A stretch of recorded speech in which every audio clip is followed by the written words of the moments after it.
പോലെ കേരളത്തിലേക്ക് താരപ്രചാരകരുടെ ഒഴുക്ക് നടക്കാൻ പോകുന്നു. പ്രധാനമന്ത്രി നാളെ എത്തും. തിങ്കളാഴ്ച തൃശൂരിലും തിരുവനന്തപുരത്തും BJP സ്ഥാനാർത്ഥികൾക്കൊപ്പം മോദി ഉണ്ടാകും. അവർക്ക് വേണ്ടി വോട്ട് തേടും. രാഹുൽ ഗാന്ധി മറ്റന്നാൾ മുതൽ കേരളത്തിൽ പ്രചാരണം നയിക്കും. ബൂത്തിലേക്ക് അടുക്കുംതോറും പ്രചാരണ വിഷയങ്ങളും മാറി മറിയുകയാണ്. കേരളത്തിൽ പൗരത്വ നിയമം മുതൽ കേരള സ്റ്റോറി വരെ ചർച്ചകളിൽ നിറയുന്നു. ED നീക്കങ്ങളും ഇലക്ട്രൽ ബോണ്ടും പ്രസംഗവേദികളെ ത്രസിപ്പിക്കുകയാണ്. സംസ്ഥാനത്തെ തിളച്ചുമറിയുന്ന പ്രചാരണ രംഗത്തെക്കുറിച്ചാണ് ആദ്യം.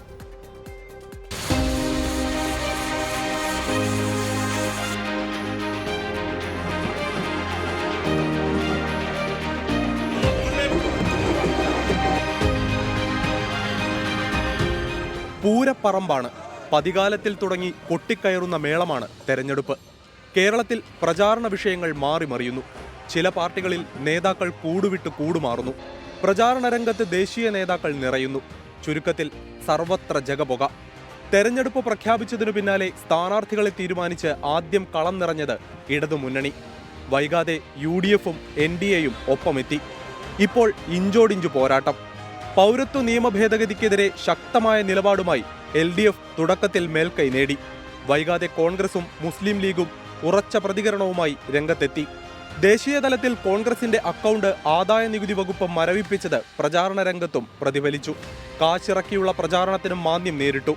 പണത്തിനായി കോൺഗ്രസ് നേതാക്കൾ ബക്കറ്റ് പിരിവുമായി ഇറങ്ങിയതിനും പ്രചാരണ രംഗം സാക്ഷ്യം വഹിച്ചു. പിരിവ് ഒരു ദിവസമേ നീണ്ടുള്ളൂ.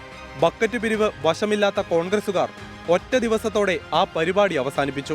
ആദായ നികുതി വകുപ്പ് നടപടി കോടതി മരവിപ്പിച്ചതോടെ കോൺഗ്രസിന്റെ ദുരിതകാലം നീങ്ങി. കേരളത്തിലേക്കുള്ള AICC ഫണ്ട് ഉടനെത്തും.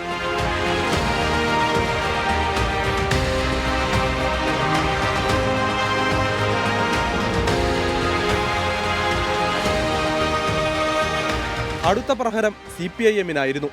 തൃശൂരിലെ CPIM-ന്റെ 2 അക്കൗണ്ടുകൾ ആദായ നികുതി വകുപ്പ് മരവിപ്പിച്ചു. പണമെടുക്കാനാവാതെ CPIM വലഞ്ഞു. മാത്രമല്ല, കരുവന്നൂർ ബാങ്ക് തട്ടിപ്പ് മുഖ്യ ചർച്ചയുമായി. CPIM നേതാക്കളെ ED ഇടയ്ക്കിടെ ചോദ്യം ചെയ്യുന്നത് തുടരുകയാണ്. വിഷയങ്ങൾ ഇങ്ങനെ മാറി മറിയുന്നതിനിടെ വന്യജീവി ആക്രമണങ്ങളും ചർച്ചയായി. ഇതിനിടെയാണ് കേരള സ്റ്റോറി വിവാദമെത്തിയത്. ലവ് ജിഹാദ് ആരോപണം നിറഞ്ഞ കേരള സ്റ്റോറി ദൂരദർശനിൽ സംപ്രേഷണം ചെയ്യാനുള്ള തീരുമാനത്തിനെതിരെ കേരളത്തിലെ ഭരണ പ്രതിപക്ഷ പാർട്ടികൾ ഒന്നിച്ചു. ഇടുക്കി ഉൾപ്പെടെ ഏതാനും കത്തോലിക്ക രൂപതകളും സിനിമയെ പിന്തുണച്ചു. വിവാദം കത്തിപ്പടർന്നതോടെ സിനിമാ പ്രദർശനത്തിൽ നിന്ന് സഭ പിന്മാറി. ചില യൂണിറ്റുകളിലൊക്കെ പ്രദർശനം നടക്കുന്നുണ്ട്. ചില യൂണിറ്റുകളിലൊക്കെ ഇൻഡിവിജ്വലി അവിടെ യൂണിറ്റ് എടുക്കുന്ന ഡിസിഷനാണ്. നമ്മുടെ പൊതു നിർദ്ദേശം കൊടുക്കുന്നില്ല. എന്തായാലും ഇപ്പം അത് വേറെ തരത്തിലേക്ക് അത് കൊണ്ടുപോകുന്നതുകൊണ്ട് നമുക്ക് ഒത്തിരി ബുദ്ധിമുട്ടുണ്ടാകുന്നുണ്ട്. അതുകൊണ്ട് മിക്കവാറും ഇലക്ഷൻ കമ്മിറ്റിന്റെ ചെക്കപ്പ് ഉണ്ടാവുള്ളൂ. എന്തായാലും കേരളത്തിലെ തെരഞ്ഞെടുപ്പ് രംഗത്ത് ബോംബ് പോലെ കേരള സ്റ്റോറി വിവാദം പൊട്ടിവീണപ്പോൾ കണ്ണൂരിലെ പാനൂരിൽ പൊട്ടിയത് യഥാർത്ഥ ബോംബ്.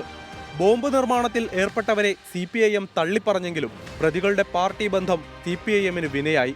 പിന്നീട് വന്ന തെളിവുകൾ CPIM-നെ പ്രതിരോധത്തിലാക്കുന്നതായിരുന്നു. അത് CPIM-ന്റെ ഒരു ശക്തി കേന്ദ്രത്തിൽ അത് ഉണ്ടാക്കുന്നുണ്ടെങ്കിൽ അവിടെ അവരറിവോടെ തന്നെയാണ് നടക്കുന്നത്. 2, ഇതങ്ങനെ പ്രാദേശിക തലത്തിൽ എടുക്കാൻ കഴിയാവുന്നൊരു തീരുമാനമല്ല. പടക്കമൊന്നുമല്ലല്ലോ, ബോംബല്ലേ.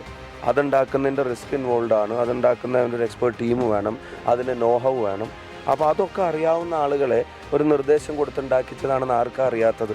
ബോംബ് വിവാദത്തിനിടെയാണ് സ്ഥലപ്പേരുമാറ്റ വിവാദം തെരഞ്ഞെടുപ്പ് രംഗത്ത് നിറഞ്ഞത്. സുൽത്താൻ ബത്തേരിയുടെ പേരുമാറ്റണമെന്ന ചർച്ചയ്ക്ക് തുടക്കമിട്ടത് വയനാട്ടിലെ BJP സ്ഥാനാർത്ഥി K. സുരേന്ദ്രൻ.